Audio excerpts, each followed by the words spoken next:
Assalamualaikum warahmatullahi wabarakatuh. Perkenalkan, nama saya Pri Adityas dari SMK Negeri 1 Kalijambi, merupakan calon guru penggerak Angkatan 7 Kabupaten Sragen. Pada kesempatan kali ini, saya akan memaparkan kegiatan diseminasi saya tentang budaya positif di SMK Negeri 1 Kalijambi. Berikut videonya.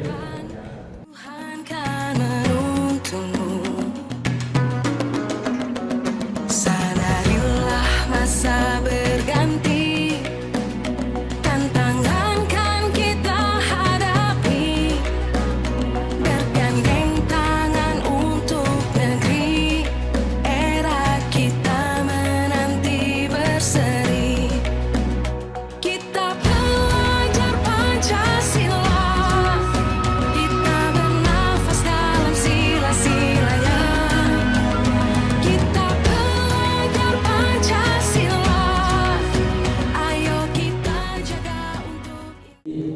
karena ini mungkin paradigma baru dari perubahan antara pola pikir lama sebenarnya, Bapak Ibu. Jadi kita tuangkan sejenak, tenangkan hati, kita arahkan semua perhatian untuk fokus belajar. Hadirkan rasa ingin tahu, syukur dan welas asih itu di dalam diri Bapak Ibu pada kesempatan hari ini. Tujuan belajar dari diseminasi kali ini adalah guru dapat memahami pentingnya mengetahui kebutuhan belajar dari lingkungan yang memfasilitasi seluruh individu di sekolah agar dapat meningkatkan kompetensinya secara aman dan nyaman, ya, atau sering dikatakan will-being, kesejahteraan. Kemudian guru dapat bersama-sama mengembangkan, mewujudkan visi sekolah tadi yang tentunya berpihak kepada murid, yang berlandaskan kebajikan universal. Baik, sebelumnya kita karena ini mencoba paradigma baru, ada beberapa pertanyaan. Jadi di sini ada setuju atau tidak setuju. Yang pertama adalah hukuman dapat mendisiplinkan anak.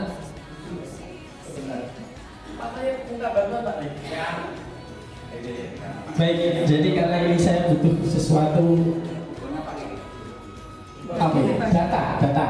Jadi jadi yang nomor pertama nanti dituliskan saja nomor 1.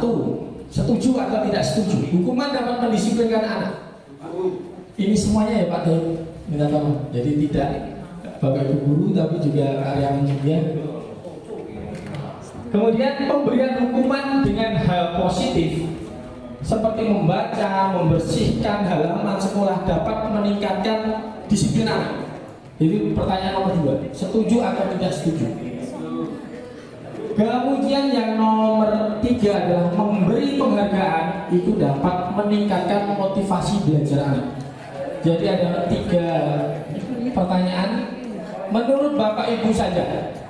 Jadi menurut keyakinan Bapak Ibu guru saja. Jadi ini setuju atau tidak setuju. Nomor 1 setuju, nomor 2 tidak setuju, nomor 3 seperti itu. Contohnya seperti itu. Jadi sesuai dengan pemahaman atau keyakinan Bapak Ibu pada saat ini. Oke, kita lanjutkan karena waktunya mungkin pendek. Jadi ada 3 pertanyaan ini, setuju tidak setuju. Hukuman mendisiplinkan anak, memberi hukuman positif itu juga akan meningkatkan disiplin anak, memberi penghargaan dapat meningkatkan motivasi belajar anak. Oke, itu disimpan dulu. Nanti saya bisa kumpulkan depan nanti. Oke, baik, terima kasih. Nih, jadi perubahan paradigma ini mungkin Bapak Ibu sudah pernah melakukannya antara kegiatan kepala tangan sebenarnya. Jadi itu ibarat Bapak Ibu A dan B, Bapak sendiri cuman sama sebelahnya. Jadi ada sobek satu kata atau ini sangat berharga ya, letakkan di kepala tangan. Yang satunya mencoba merayu, membujuk, mengancam, bahkan menghadi agar genggaman atau secat kertas yang di dalam diberikan. Ini adalah teori kontrol. Pertanyaannya apa yang terjadi? Kemungkinan bapak ibu tetap menggenggamnya, atau kemungkinan dua bapak ibu membuka. Kemungkinan cuma ada dua. Jadi sebenarnya dari posisi kontrol ini terkait dengan kita mengontrol anak. Jadi sebenarnya paradigma teori kontrol itu adalah teori pilihan ilusi kontrol. Jadi ilusi guru itu dapat mengontrol murid. Kemudian ada ilusi bahwa kritik dan membuat orang merasa bersalah dapat menguatkan karakter. Ilusi bahwa semua penguatan positif bermanfaat. Dan ilusi bahwa orang dewasa itu memiliki hak untuk memaksa. Sebenarnya kontrol diri itu ada berada di dalam diri masing-masing, termasuk anak. Termasuk anak. Jadi setiap contoh kita mengontrol anak kan selama ini dengan peraturan tadi. Peraturan.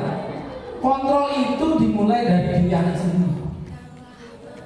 Baik, di sini siapa yang sesungguhnya memiliki kontrol? Jadi kalau teori lama itu ada stimulus dan respon. Jadi ada rangsangan, ada tindakan. Kemudian ada teori kontrol atau pilihan. Kita bahas satu saja.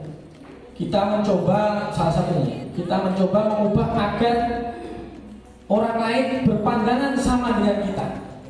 Tapi di teori kontrol, teori pilihan, ini kita berusaha memahami pandangan orang lain itu berbeda tentang dunianya, tentang dunia ini sendiri. Jadi kita melihat sisi yang lain.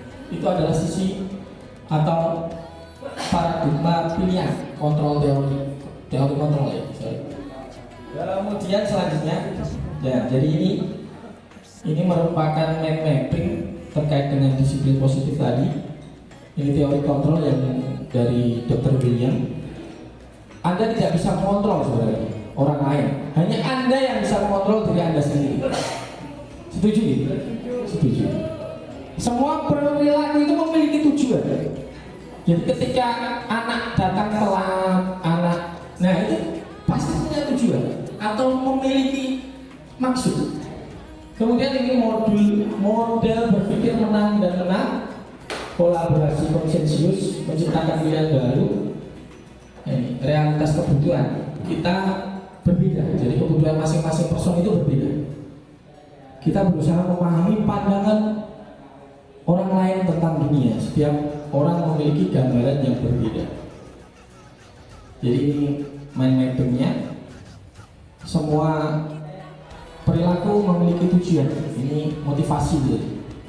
Jadi untuk menghindari hukuman, jadi ada 3 ya. Untuk mendapatkan imbalan, jadi mendapat penghargaan. Yang ketiga ini adalah tingkat motivasi paling tinggi adalah untuk menghargai apa yang diyakininya atau di dirinya sendiri. Ini paling tinggi, grade-nya paling tinggi. Jadi yang pertama itu untuk menghindari hukuman. Nah ini nanti yang paling tinggi adalah ke arah nilai kebajikan universal, apa yang diyakininya. Anak itu saya melakukan datang tepat waktu. Jadi tidak untuk menghindari hukuman, tidak untuk diberi penghargaan dari guru, tapi karena dia meyakini dari dalam dirinya. Nah ini nanti kalau tadi adalah peraturan ya, nanti kita bahas di belakang. Ini ada keyakinan kelas. Oke, nah ini ada 5 posisi kontrol yang terkait kita yang nanti akan mengontrol anak-anak kita di sekolah. Jadi ada penghukum, pembuat rasa bersalah, teman, pemantau, manajer. Nah ini nanti terkait dengan ke arah mana motivasi yang akan dibangun ke anak.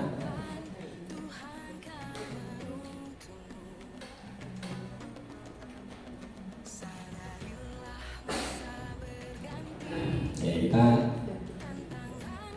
lanjutkan ke belakang. Nah ini apa itu sebenarnya makna disiplin? Sebenarnya kata disiplin itu berasal dari kata Latin disiplina yang artinya belajar. Tapi dalam budaya kita makna disiplin itu berubah. menjadi sesuatu yang dilakukan seseorang pada orang lain untuk mendapatkan kepatuhan.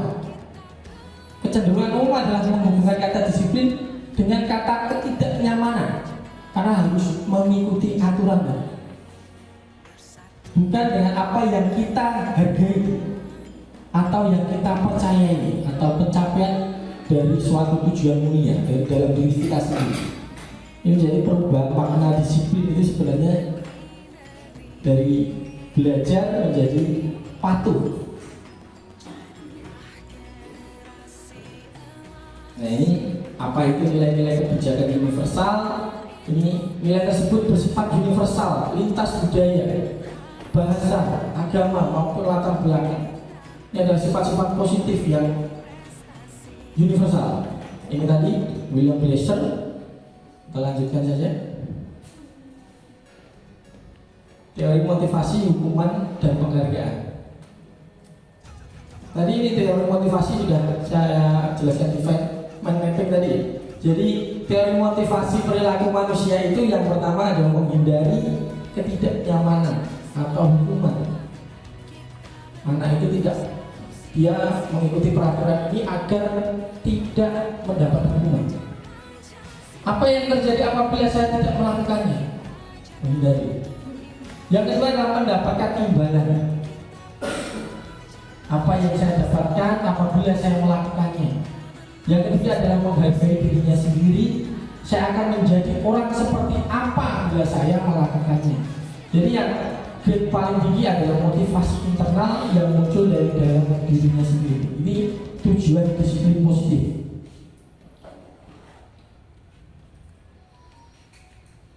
Ini teori motivasi menurut Ki Hajar Dewantara terkait dengan merdeka.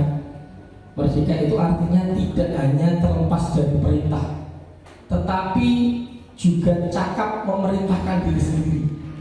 Memerintahkan diri sendiri itu tadi yang disiplin positif tadi. Jadi semua perilaku itu muncul dari dalam dirinya sendiri tanpa diperintah.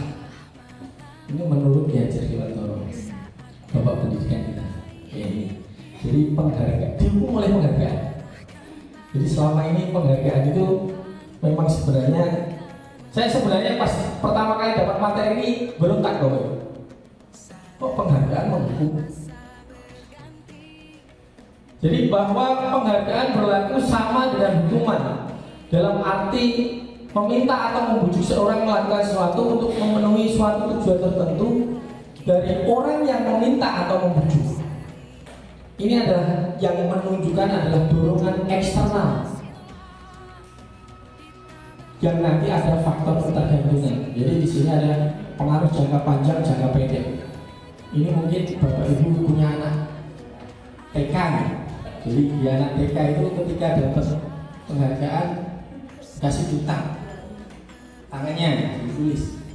Sebenarnya ini pengaruh jangka panjang. Jangka panjang. Jadi kedepannya anak itu kalau melakukan sesuatu, aku nanti dapatnya apa? Nah ini sebenarnya juga dorongan, tapi dorongan boleh, tapi nanti dari eksternal, tidak dari dalam diri anak sendiri. Atau nanti boleh dipraktikkan ketika ini guru SMA semua. Jadi misalnya hari ini biasanya kalau ulangan nilainya langsung dikasihkan. Jadi ada ulangan nilainya langsung dikasihkan. Hari ini ada ulangan tapi tidak ada nilai. Nah, apa anak mau mengerjakan? Nah ini tadi, karena anak cenderung ingin salah satunya ingin mendapatkan penghargaan. Jadi juga bukan untuk melatih bahwa saya dapat ulangan, aku pengen meningkatkan kompetensi, berarti saya bisa menjawab soalnya Pak Guru. Jadi ini pengaruh penghargaan yang menghukum, ini termasuk ranking juga. Maksudnya penghargaan yang menghukum ketika tidak dapat ranking, yang lainnya dapat penghargaan, dia akan merasa sedih di sini. Penghargaan merusak hubungan. Merusak hubungan ya tadi terkait dengan wah kalau si A mau tanya dengan si B, ternyata pemilihan tak KI ranking itu tidak tak kasih jawaban aja, biar dia nilainya turun. Nah ini nanti merusak hubungan antara A dengan B. Jadi tidak berkolaborasi lagi, terjadi kompetisi di dalamnya. Oke, kita lanjutkan. Jadi penghargaan ini sebenarnya mengurangi motivasi intrinsik di dalam diri anak. Boleh nggak penghargaan dengan jalan seperti ini Bapak Ibu? Boleh. Penghargaan itu boleh diberikan dengan apresiasi. Ini program kebajikan dengan memberikan pengakuan. Beri pengakuan secara khusus. Anak dipanggil, diberi pengakuan. Mas, hari ini kamu luar biasa, bertanggung jawab, sudah mau membersihkan kelas yang tadi kamu kotori. Beri pengakuan ke semua murid bergantian, jangan cuma si A.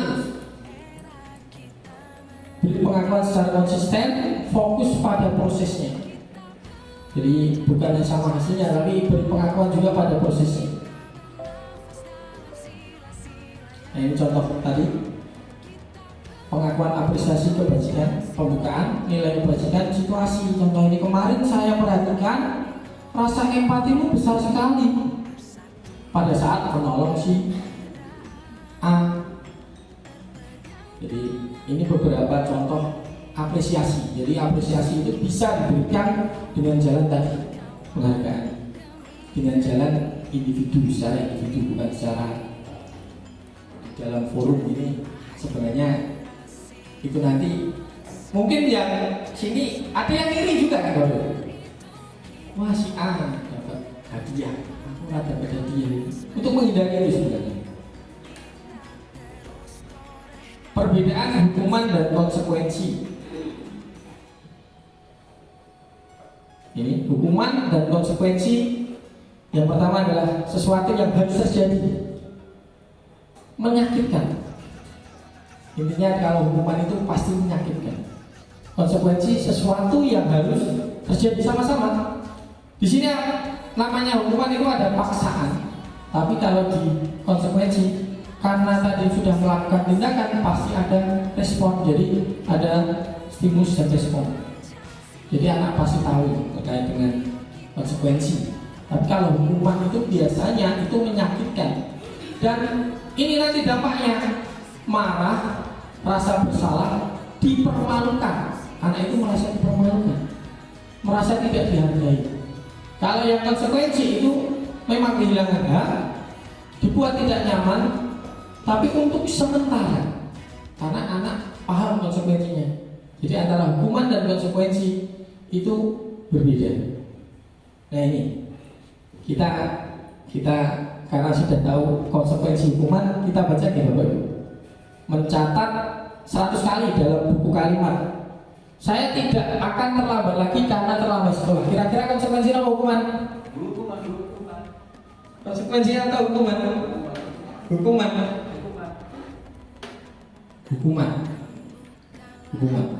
Kenapa? Karena tidak ada hubungannya Bapak Ibu. Terlambat sekolah mencatat ke dalam buku, jadi tidak relevan. Kalau terlambat sekolah 10 menit itu, kalau relevansinya pulangnya yuk tambah 10 menit gitu. Jadi itu relevan, ada relevan. Jadi kata kuncinya ada relevan.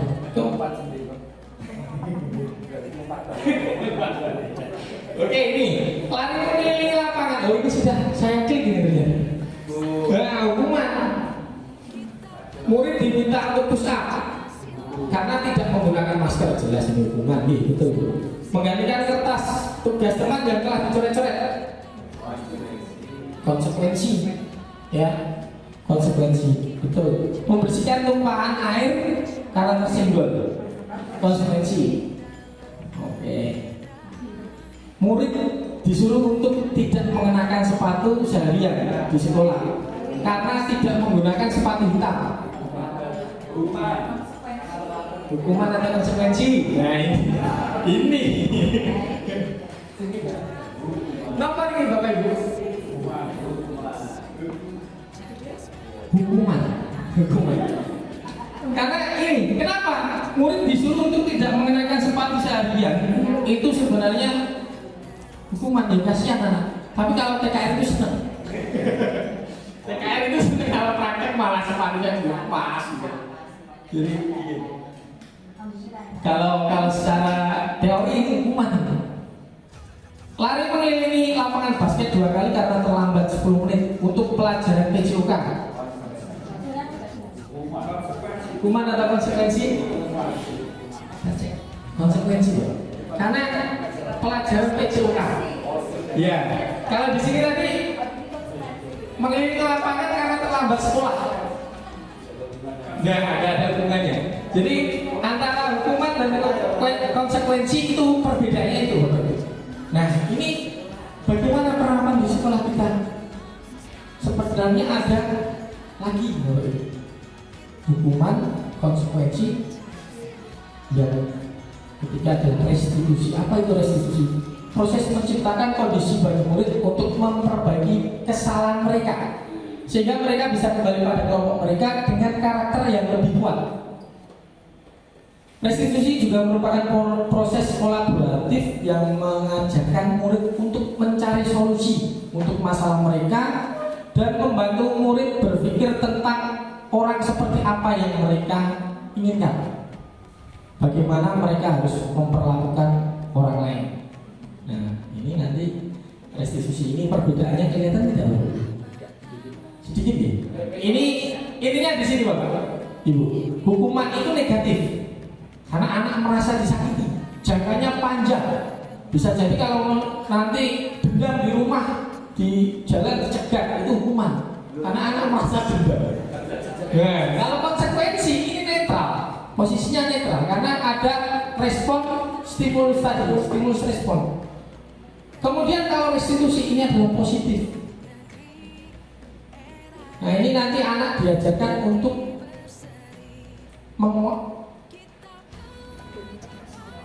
belajar bertanggung jawab atas perilakunya. Jadi tadi kan di sebelumnya mencari solusi untuk masalah mereka. Murid mencari sendiri. Jadi bukan bapak ibu karena A harusnya B, karena A harusnya Z, itu hukuman. Karena A harusnya B, itu konsekuensi. Tapi kalau A itu karena murid mencari solusi sendiri. Jadi murid, oh Pak saya terlambat. Nah itu apa? Nah, jadi terserah murid, Pak saya mau push up 10 kali. Nah kita arahkan itu karena anak kan biasa terbiasa karena dengan hukuman merasanya seperti itu. Jadi ini 9 ciri restitusi. Kita nanti lihat di belakang saja karena waktu ya. Oh ya. Nah ini keyakinan kelas. Keyakinan kelas. Jadi selama ini yang kita kenal adalah peraturan ya Bapak Ibu. Peraturan kelas. Kenapa? Mengapa tidak peraturan saja? Mengapa harus keyakinan? Jadi Bapak Ibu selama ini mungkin ya ini tadi kita di peraturan itu kan untuk mendisiplinkan awalnya. Jadi contoh ini menggunakan helm mengendarai roda juga itu dulu ada aturannya. Tapi sekarang walaupun kita atau anak muda yang belum membaca aturan, oh ternyata helm itu harus dipakai. Karena apa? Dia meyakini kalau yang helm tiba jujur. Nah, sama aja mungkin kalau kita di lampu merah nggak ada polisi, mandek orang, mandek atau jalan. Nah ini yang keyakinan kita, yang kita yakini, memang sudah mandek ya. Itu keyakinan. Jadi untuk mendukung motivasi intrinsik kembali ke nilai-nilai keyakinan yang lebih menggerakkan seseorang dibandingkan mengikuti serangkaian peraturan. Jadi peraturan itu kan banyak tadi. Tapi kalau keyakinan itu sebenarnya bisa disimpulkan. Contoh ini, yang mana merupakan keyakinan kelas antara kanan sama kiri. Kanan sama kiri. Sini kanan di sini kiri. Coba Bapak Ibu. Yang kiri ini peraturan kelas atau keyakinan? Peraturan. Kalau yang ini keyakinan. Bedanya apa ini? Mengapa? Nah, ini. Kami guru dan murid saling menyayangi.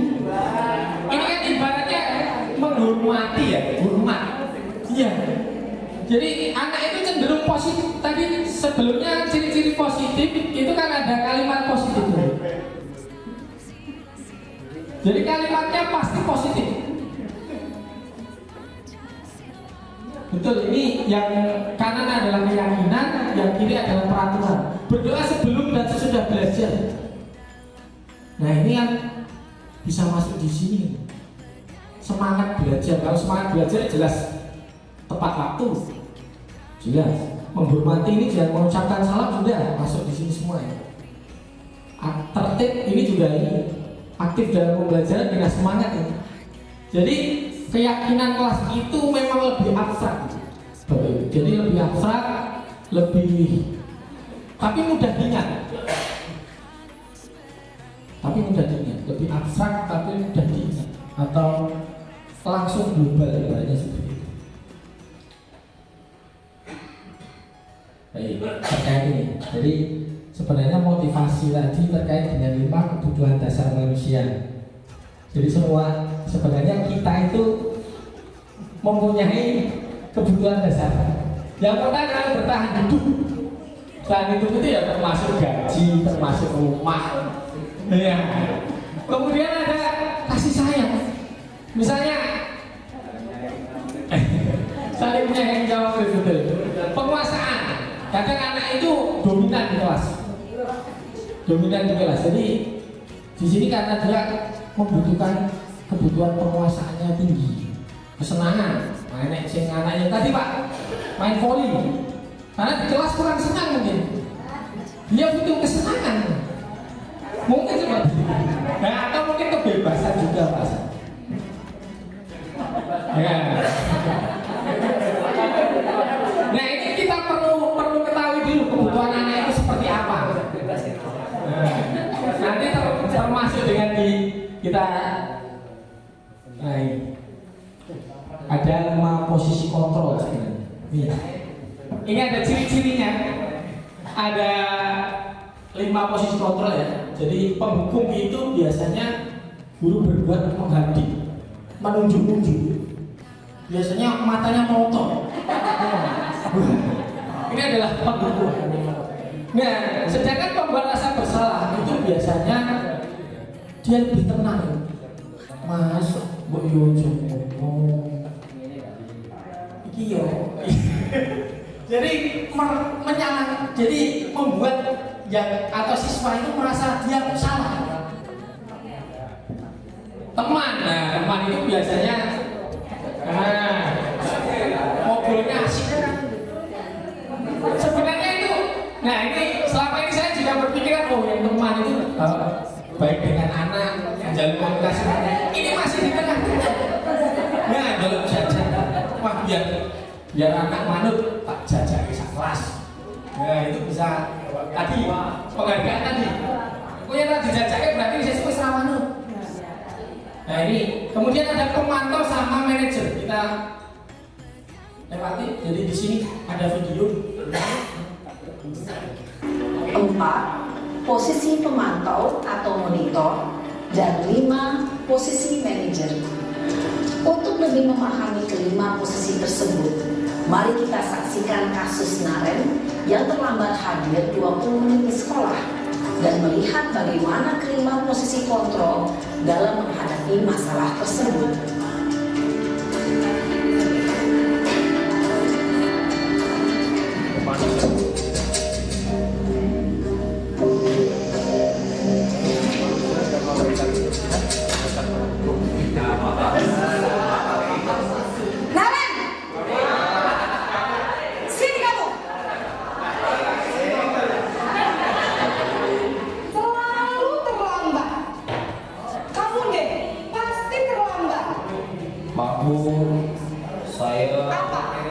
Apa coba? Alasan kamu apa lagi? Kapan sih kamu tidak terlambat? Malas sekali ya kamu jadi anak. Saya Dasar pemalas. Gak kapok-kapok sih kamu. Sudah berapa kali terlambat? kamu keliling lapangan basket 2 kali. Kenapa saya harus keliling lapangan basket, Bu? Kenapa? Kamu melawan ibu? Berani-beraninya jawab. Sudah terlambat, masih berani jawab enggak? Sekarang, keliling lapangan basket 5 kali sekalian. Biar kamu. Cepat. Pergi sana ke lapangan basket. Posisi pemukul biasanya berbicara dengan nada tinggi, menghardik, menunjuk-nunjuk, menyakiti, dan menyindir. Hukuman bisa berupa fisik maupun psikis. Ibu dan bapak guru hebat. Dampak yang terjadi pada murid ketika guru berada pada posisi pemukul adalah murid cenderung akan memberontak, bahkan menyimpan dendam.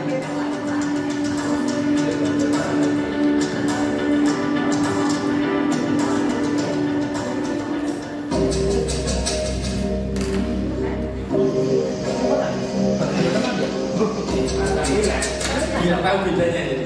Sama, kasusnya sama. Naren!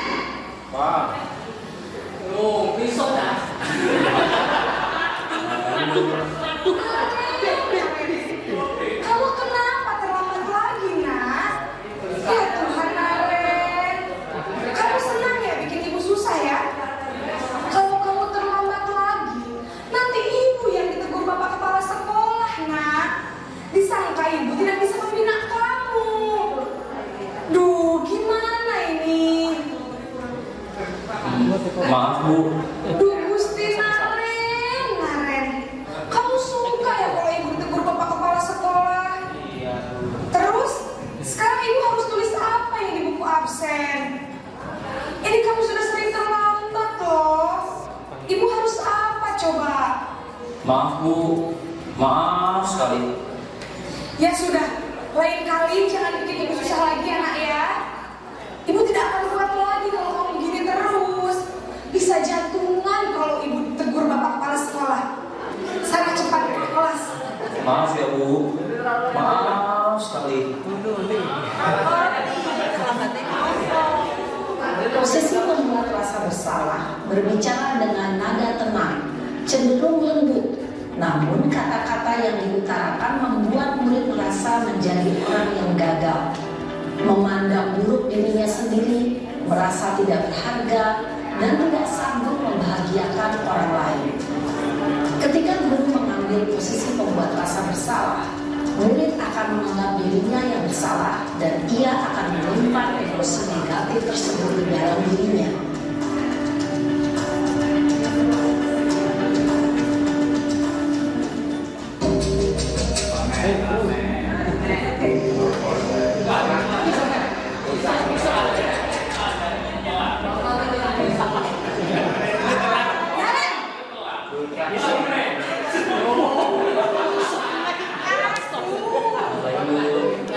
Wah, sudah jam berapa ini nak?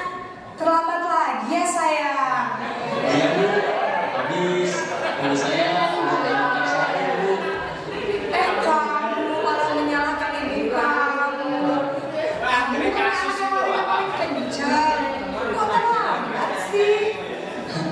Iya, Bu. Saya memang paling bangun tadi. Jadi, biarpun saya lari kencang, tetap gak kejar, Bu. Ya sudah sana. Nanti lain kali larinya lebih kencang lagi ya.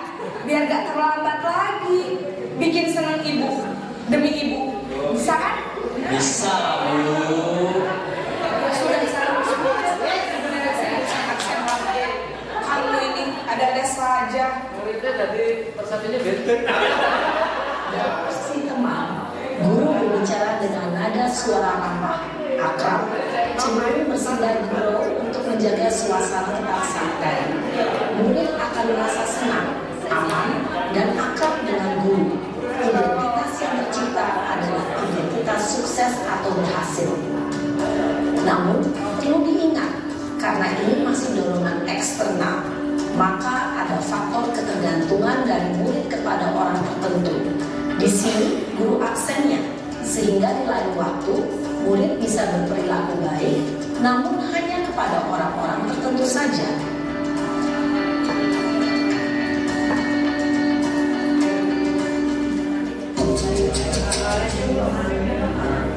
Naren,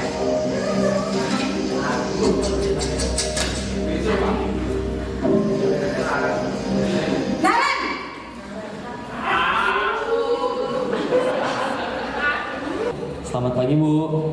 Naren, apa peraturan sekolah kita tentang jam berapa kita harus masuk sekolah, nak? Kita harus di sekolah jam 7, Bu. Iya betul, sekarang sudah jam 7.20. Naren sudah tahu konsekuensinya jika terlambat hadir. Paham, Bu. Saya harus tinggal kelas pas jam istirahat selama 20 menit. Iya benar, konsekuensinya demikian. Jadi nanti jam 9.30 pas istirahat, kamu harus tinggal di kelas, kerjakan tugas tambahan untuk ketertinggalan kamu, ya? Baik, Bu. Posisi pemantau mengandalkan penghitungan atau data untuk mengontrol murid. Guru mengarahkan murid berdasarkan peraturan dan konsekuensi. Seorang pemantau menunjukkan bahasa tubuh dan ekspresi wajah yang datar dan cenderung formal.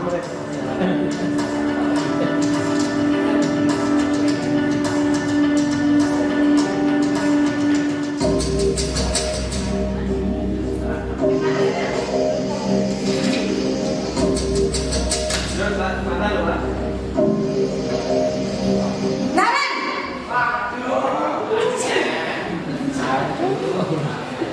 Selamat pagi, Bu. Selamat pagi, Naren. Maaf, Bu. Saya terlambat. Iya, sekolah masuknya jam 7, sekarang sudah jam 7.20. Jadi sekarang bagaimana ini, Naren? Maaf, Bu. Saya lupa setel alarm saya semalam. Baiklah, menurut kamu, keyakinan sekolah yang mana yang perlu kamu tingkatkan? Menghargai diri sendiri dan orang lain mungkin ya, Bu. Setuju. Jadi, apakah Naren meyakini prinsip saling menghormati tersebut? Iya, Bu. Saya meyakininya. Apakah Naren bersedia memperbaiki masalah keterlambatan ini? Bersedia, Bu. Bagaimana kamu akan perbaiki masalah keterlambatan ini? Saya akan coba untuk tidak lupa menyetel alarm saya, Bu. Baik, kalau Naren lupa menyetel alarm di rumah, ada orang yang kira-kira bisa bantu mengingatkan tidak? Ada, Bu.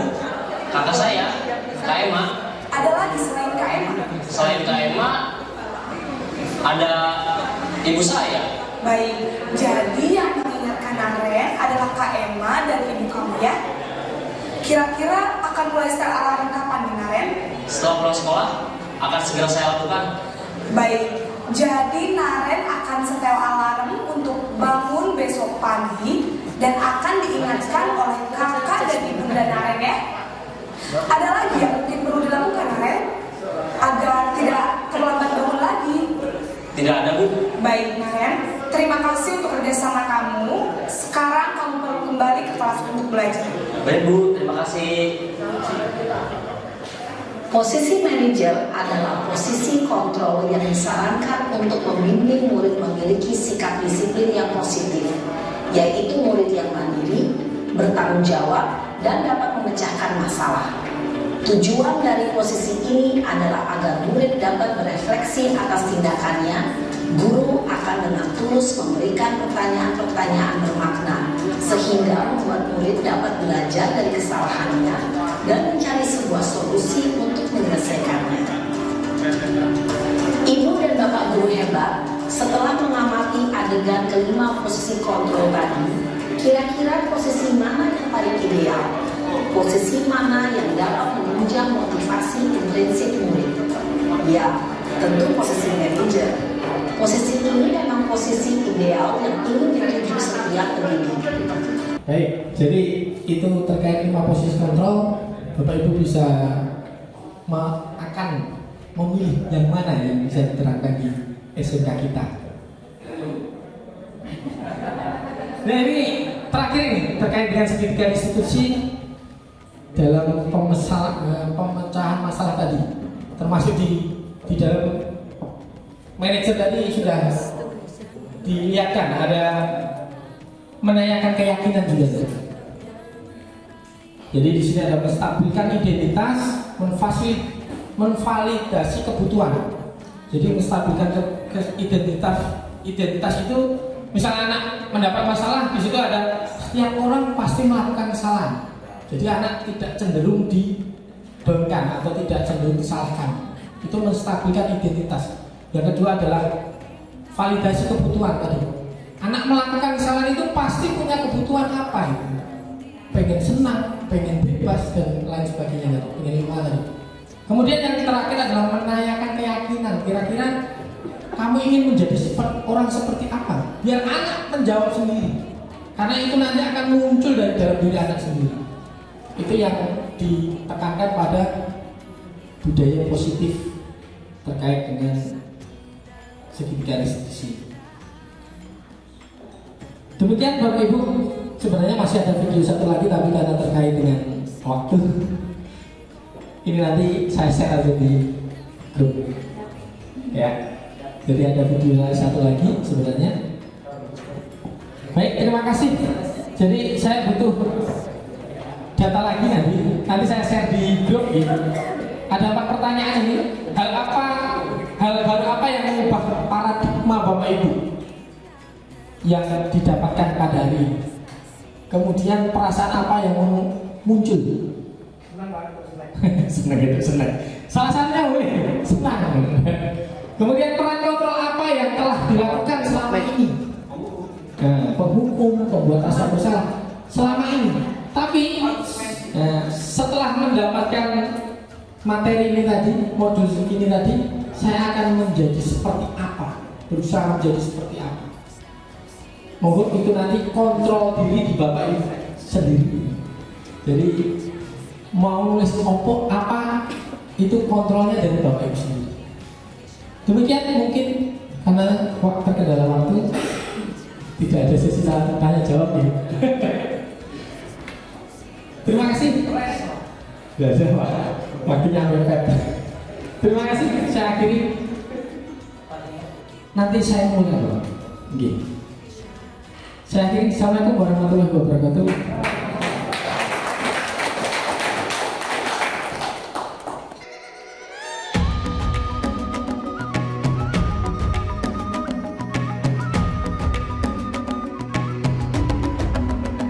Bangun dan bukalah matamu, saatnya meraih mimpimu.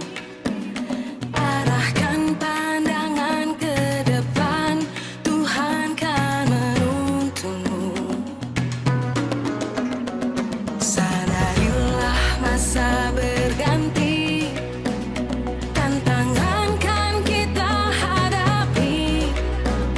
Bergandeng tangan untuk negeri, era kita menanti berseri. Kita belajar Pancasila. Terima kasih. Semoga bermanfaat. Salam dan bahagia.